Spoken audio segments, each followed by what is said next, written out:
wanted to share with you some fun things that I've been doing. There's still a lot of snow on the ground. We are heading into February, and actually as I'm filming this, most of the Northeast on the seaboard is going to be getting hammered with a nor'easter. Luckily we're more inland, so it's not supposed to come our direction, but it's really making me look even more forward to spring this year. Last year we were in the process of moving, just getting the house ready to sell, and then we actually did sell, and we moved from Florida all the way up to central New York. So I didn't really get to do any type of gardening last year. I think I planted a few things just to help the house sell, just so they knew like there was a garden there that they could use. But for the most part, I really didn't grow anything. All my canned goods got used before the move. So I'm just really looking forward to this year's growing season. And I've been doing a lot of planning, and this is really going to be not a challenge, but like an experimenting type of year, because I'm going to be gardening in such a different zone than what I'm used to. Usually in Florida right now would be our prime growing season before it gets too hot. And this living up here, it's the opposite. I'm really looking forward to the warmer months so I can really grow some things. Do you want to say? First things first, I did get seeds. Those I will share with you in a minute, but I've really been doing a lot of like research and just like I said, planning, and I've been going to the library and, you know, buying books, but renting books as well, just on all different types of gardening that is beneficial in the Northeast. So I want to show a couple of the books that I checked out recently that I'm really enjoying. This one here, it's called Raised Row Gardening, and I really am liking this, and I think that I'm going to do this. In Florida, I did raised beds. So, you know, they had a true border made out of wood, and this is just a kind of a different take on it. Instead of actually having true borders, you're just basically creating mounds. And because we have more property, more land now, I think I am gonna do this type of a style, at least for this year, just to see how it does, how our true soil does. I am gonna put some compost down later in the year, right before I start planting everything, but I do wanna try to get my soil in the yard tested and just see what I'm working with. The other one, this one has a lot of great like inspiration type things. It's an American Potager Handbook, Designing the New Kitchen Garden. And I'm really liking this book. And this one is just all pretty much inspiration. I really do like P. Allen Smith. I think he's so talented. And this book was really nice because it kind of breaks down the seasons for you. And I really want to get into growing more florals, flowers, perennials, because this yard is pretty much a blank slate. So I picked up this book,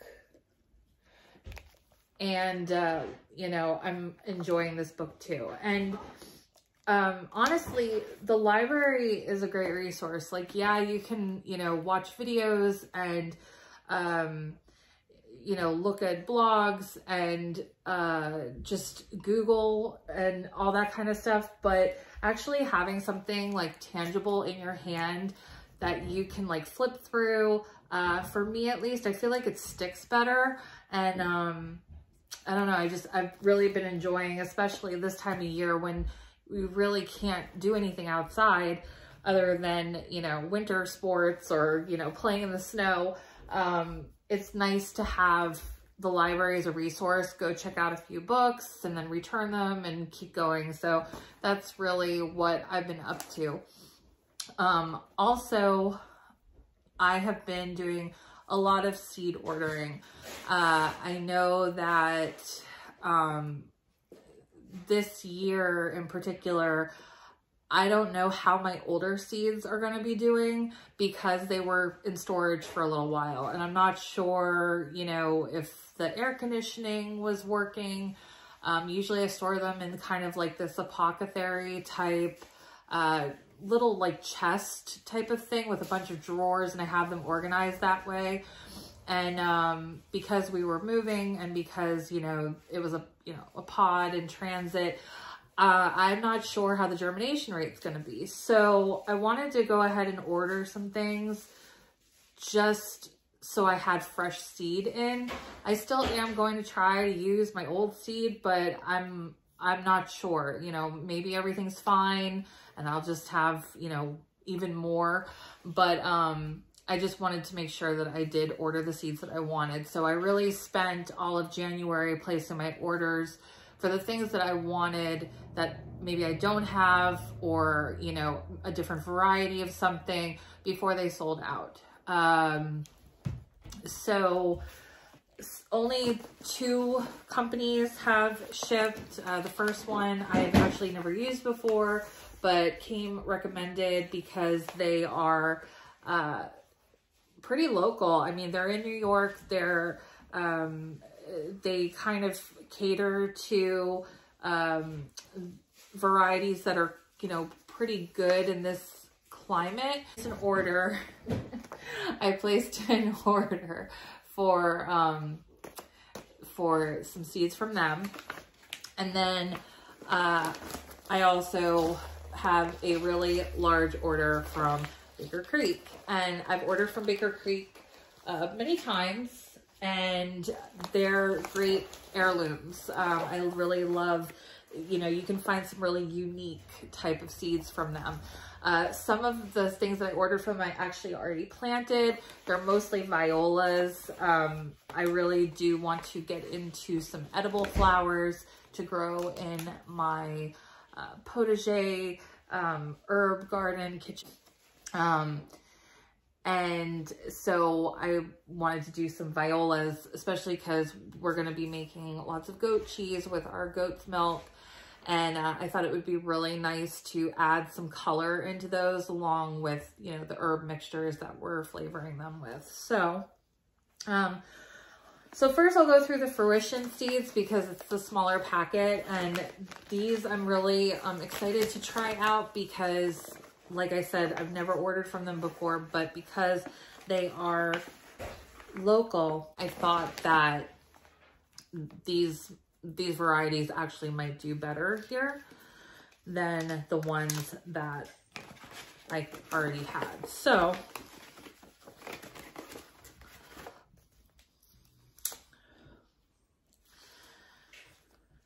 really pretty packaging. You know, it's simple. They have directions. It's pretty similar to Baker's Creek, the way that they have the directions on the back. So the first thing I got here, Honey Drop cherry tomatoes of Sun Gold Came in a Rainbow.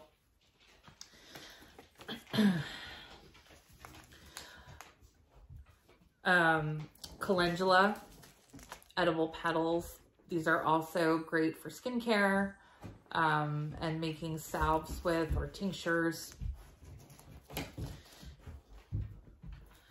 Bee Balm, which I actually do have Bee Balm. I think I ordered it from Baker's Creek too, but it's a native, it's a medicinal, and it's perennial. So I'm definitely gonna scatter this a lot of different places. I really do want to focus on attracting some native wildlife in the form of like, you know, birds and insects and stuff like that. Looks like I got 2 of these actually. Oh, I got 2 calendulas also. Did I get 2 of everything? I don't know. These are more the honey drops. Maybe I did order 2 of everything. I don't know. Okay, so here's a paste tomato. These are primarily what the kind of tomatoes that I tend to plant the most. This one is, you know, they're all certified organic. This just says it's an Italian heirloom tomato and it's tolerant of late blight, and it, you know, obviously good for making salsas or sauces, stuff like that. So these are truly what I went to Fruition for. The cucumbers. I really have never had great luck growing cucumbers. Florida is just very humid, and a lot of the cucumbers would end up getting powdery mildew all over them. I would maybe get like 1 or 2 cucumbers and then that was it. And for the amount of time that it takes to grow them, and you know how much of a heavy feeder they are and all that kind of stuff, it's really a bummer when you plant something and it just doesn't perform. So I really kind of gave up on trying to grow cucumbers, but these they're specifically, you know, really made for the Northeast. It says they're disease resistant and they're only 52 days to maturity. So I got the silver slicers. And then these ones here are called New York Slicing 264. So I'm really looking forward to trying these. Then I got the salt and pepper pickling cucumbers. These are just smaller versions of the silver slicers, I think. And again, these are all pretty fast maturity. So this one's 55 days. And just because it says a pickling, you can still use it as a slicer. I mean, we do that too. Holy basil. Out of all the herbs that I have, I don't have any Tulsi holy basil. So I really wanted to get that for the pollinators. Arnica.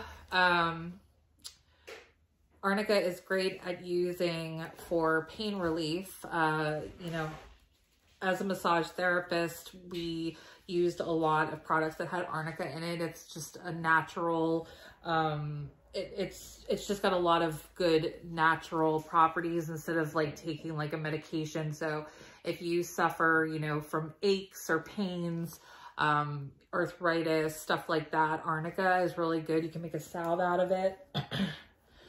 Ashwagandha. I have never planted this, but I know that it's a really, really good herb. It's just, it's really good for stress. Like, and I did get a few things like that. You basically harvest the roots. I've never grown it. It's what they call the Indian ginseng. Boneset, I don't really know how to pronounce that, but this was just another medicinal flower, and I really wanted to focus on, like I said, you see the bees in the picture. I really wanted to focus on getting things for the bees. Sweet marjoram, I like to use in my herb mixes. And then the rest are tomatoes. I don't know if they sent me multiple of some. I don't remember getting all these. I think they just sent me multiples. So this one is called 10 Fingers of Naples. And again, this is kind of like their take on a San Marzano. And it says it's, you know, richer, earlier, and more productive. And I love San Marzano tomatoes. I've always planted a lot of them in my garden. So I'm really excited to try these. So that was it from Fruition. And I have high hopes for these. So hopefully they perform well, and I will order more from them in the future. They also sent me this little card, which was nice. I actually had already ordered apple trees from Starks Brothers, but I possibly will buy some more from them, which is nice. Oh, and then I just realized they've got like a little planting chart on the back, which is also very nice. Okay, so that, like I said, that was Fruition. And then, so Bigger Creek here. These are not in any kind of order. I have already pulled out some of the ones that you're not going to see because I pulled them out to do some planting. I've got the black hollyhocks. I've got the light pink hollyhocks from them, and 3 different varieties of violas. So, in no particular order, Broccoli Rob. I have planted these before, and they're really good carrots. They're really sweet. They're like fat little pudgy carrots, but they're really, really good. So I've ordered another one of those. I have cabbage seeds, but they're like for really big cabbages, and sometimes you just want a small little cabbage. So I got more, just a smaller variety, the Red Express, which they have a little sticker on here saying that it's overpacked because there's low germination. So hopefully those will do okay. And then Glory of Unkuzen. I don't know how to pronounce that, but it's just a smaller green cabbage. Beets, I have just your typical red beets, but I wanted to try the goldens. Everybody says they're less earthy, which that really doesn't bother us. We really enjoy beets. I can them in water and also pickle them. So, but just to have different varieties, I think are good to try. And then I also picked up the candy cane ones. Let's see here. So here's another carrot, the Kyoto red.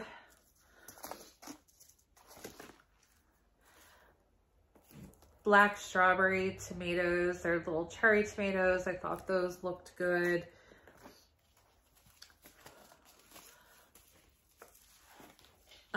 Fennel, we really like fennel. We actually eat the bulbs of this, but I think that this one you don't harvest the bulb because it's saying it's a perennial. So I think this one you use primarily for the ferns and the seeds, which is fine. I mean, like I said, I'm really big on having a good variety of herbs. I like to make my own seasoning mixes. Watermelon beefsteak tomatoes. I don't really have a whole lot of beefsteaks. It's not something I grew a lot in Florida just because they took a really long time to grow. And I found with like the amount of rainfall that we would get, and it just would cause them to split. So I'm hoping that up here they do a little bit better because I really would like to grow more varieties of tomatoes other than just like your typical paste and cherries. I'm not a big radish person, but these intrigued me. If anything, I'll just let them go to flower and use the flowers in salads or even in the goat cheese if, you know, it seems to do, you know, something to the flavor. The name is kind of gross, but I wanted to give them a try. Another tomato, Hughes yellow tomato. Buratino, which is like a orange yellow paste tomato, I guess. It says it's got a citrusy, fruity flavor. So I thought that would be good to add into salsas. We like eggplant, but we really only like the smaller varieties. To get like a big eggplant is not really our thing. We don't usually eat it as like a cutlet like that you would do like eggplant parmesan. That's not really how we eat it. Usually we chop it up and we'll throw it into like a spaghetti sauce or something. That's typically how we enjoy them. So I don't have these two, Rosita, and the other one was Thai lavender frog eggplants. This is another thing that I got because it says that it is good in tea. Yeah, it says it makes a soothing tea to calm the nerves. And it's also a natural food dye, which I thought was cool. So the Thai double blue butterfly peas. Your Majesty, another yellow tomato. More bee balm. This one looks a little different though than the Fruition one, so maybe they are different. Okay, so basil. I got a few different basils. Let's see if I can find, yeah. So I have just like your typical like Italian basil that you like put in spaghetti sauce or make a caprese salad. I also last year or the year before got the lettuce leaf basil from Baker's Creek, which I really like that one. It's nice and big that you can like use it as like to make a wrap with. But these I saw and I thought they were interesting. I got lemon and lime basil. So if they're really like citrusy, I thought that they would be good in a different kind of spice mixture. Come up here. So I wanted to try that. Sorry. Okay. So, you know, those are good. And then the other one was cinnamon basil, which says that it has like an anise flavor to it. And we, my husband's Greek, so we do make some Greek dishes that, require like you know, being simmered with like a stick of cinnamon, and I thought that that might be interesting, like to kind of accentuate that. So I don't know, we'll try it. This I don't know if they sent me to on purpose or if I accidentally ordered to, but I think it's a vine and it looked really beautiful, and I really wanted some things that gave height to the garden. So Fava Beans, I've never been able to grow these before, and I've never ordered them before because they're a cold loving a bean. So I know that they're big in Europe, you know, like in England and Ireland, Scotland. I know that they eat fava beans there. It says it prefers a long, cool season to grow. So I'm definitely going to try these. It also says it's a superior green manure crop, so that's pretty interesting.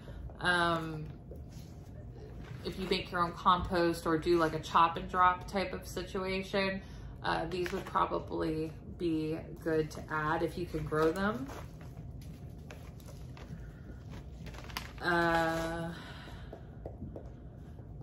Blahild, I don't know. They're purple. They're pole beans. I really want to grow more things vertically this year. Even though we have the space, I really just want to utilize trellises and maybe cattle panels and stuff like that. Not only for interest, but you get more bang for your buck in your square footage of your garden that way. So,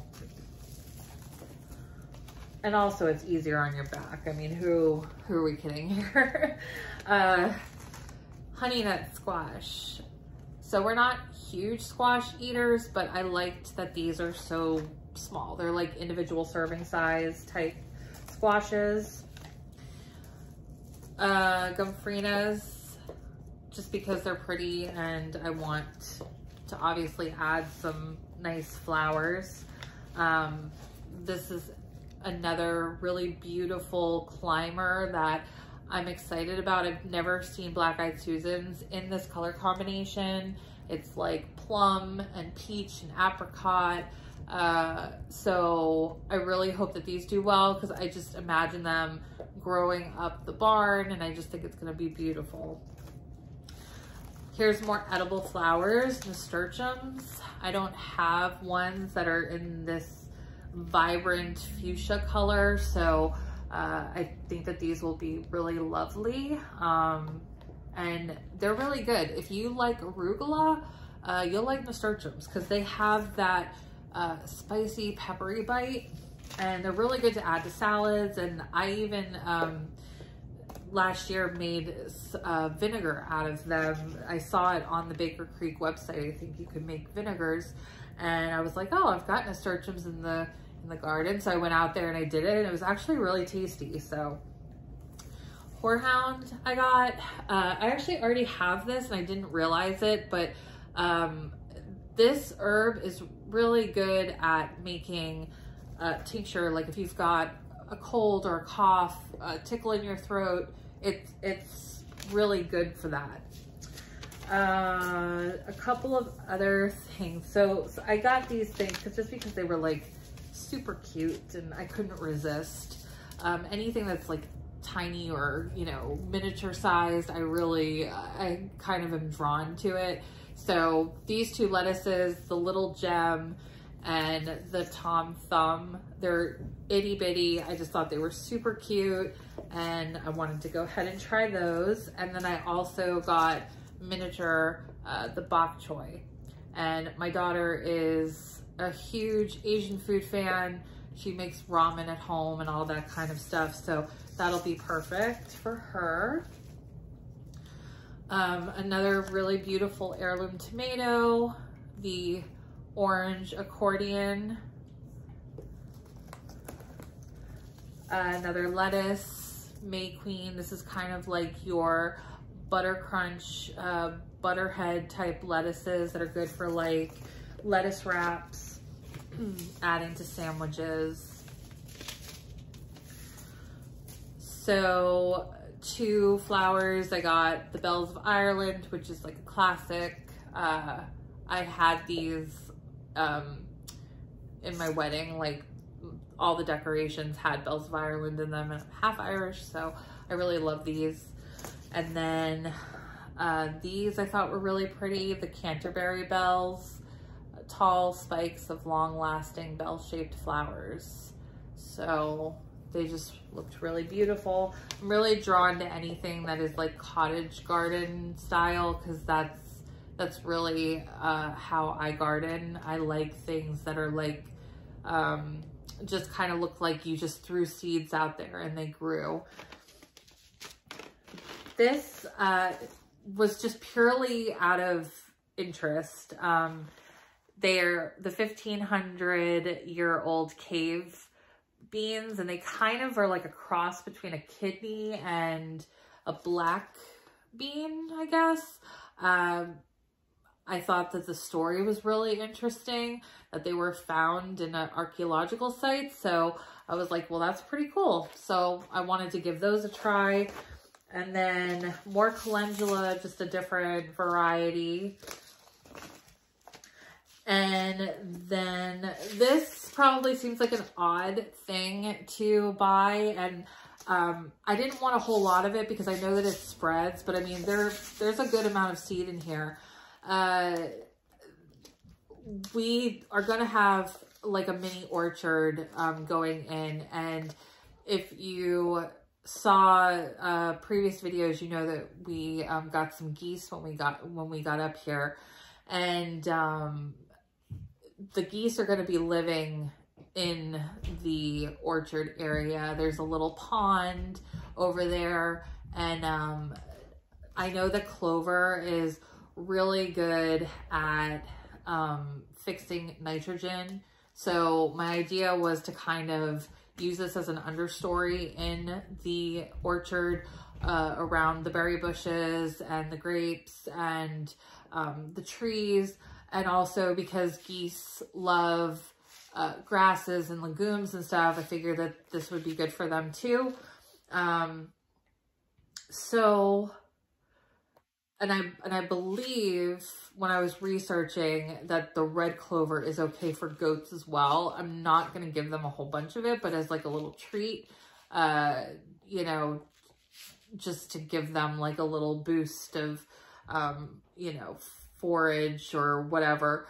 I figured that this would be good for them too, but I'm not going to put it in like where the goats are grazing primarily. This is mainly for the orchard and the geese and ducks, which I'm planning also to put in where the geese are. So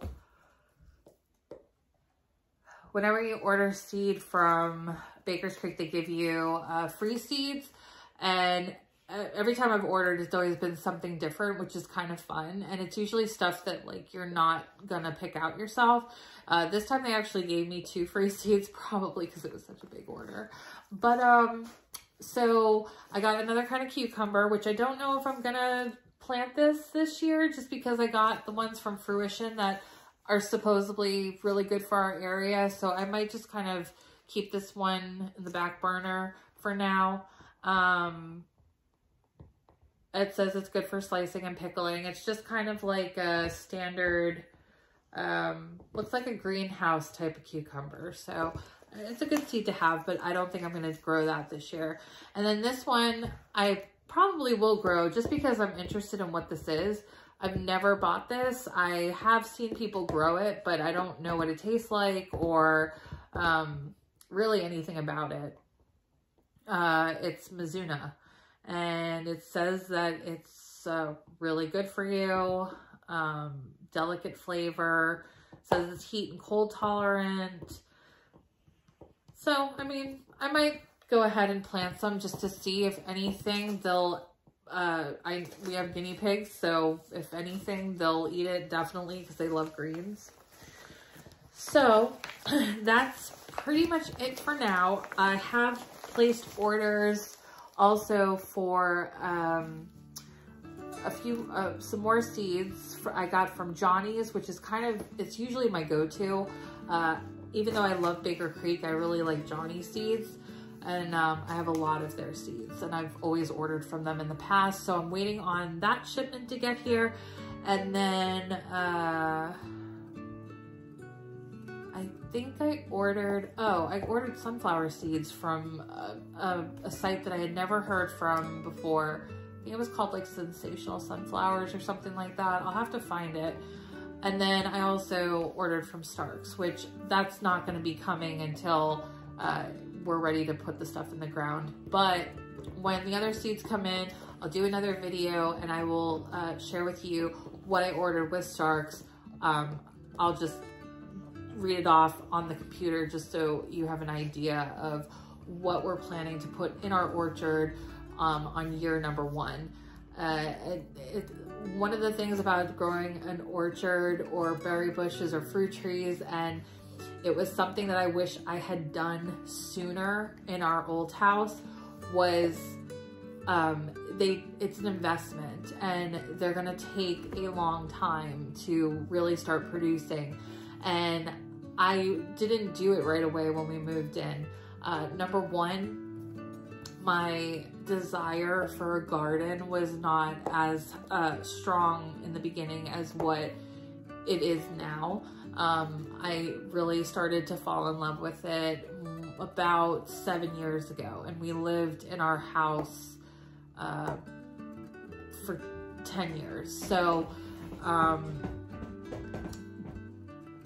but you know, I left behind so many fruit trees, citrus trees and fig trees and mulberry and jaboticaba. I left behind like all the trees that the new owner is now going to get to enjoy for years to come, even though I'm the one that put them in. So this year, that was one of the very first things that I said that I wanted to put in and order was the perennials, the things that, yeah, it's an initial expense and you're not gonna see like the fruit for quite a few years, usually like 3, 4, 5 years, but put them in the ground, get them going, so that way they're there. And so I placed a pretty significant order from Stark Brothers. I